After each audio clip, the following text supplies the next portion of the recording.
नाज़रीन खे अपडेट कंदा हलूं। ब्रेकिंग न्यूज़ आहे त कोरोना सबब इंटरसिटी ट्रांसपोर्ट बाबति नोटिफिकेशन जारी कयो वियो आहे। बिल्कुलु नाज़रीन, अहम ख़बर ते पहुचूं पिया। कोरोना सबब मुसाफ़िर गाॾियुनि में 50% मुसाफ़िर सफ़र करे सघंदा। हुकूमत पारां जारी कयल SOPs ते अमल दरामद यकीनी बणाइणो पवंदो।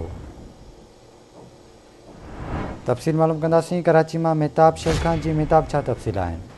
जी बिल्कुलु बिशार, तव्हांखे ॿुधायो सिंध हुकूमत तरफ़ां हिकु नोटिफिकेशन जारी कयो वियो आहे जेको कोरोना खे मुंहुं ॾियण जे लाइ सिटी ट्रांसपोर्ट इंटरसिटी ट्रांसपोर्ट जो नोटिफिकेशन जारी कयो आहे जंहिंमें 50% जेके मुसाफ़िर गाॾी में सफ़र करे सघनि था।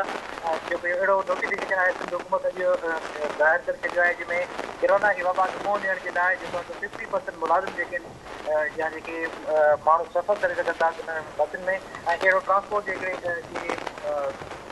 सेक्रेटरी जेको आहे ॿुधायो आहे त चवणु आहे त बिल्कुलु इहो नोटिफिकेशन जारी कयो आहे जंहिंमें 50% जेके माण्हू गाॾी में सफ़र कंदा 50% खां वधीक न कंदा।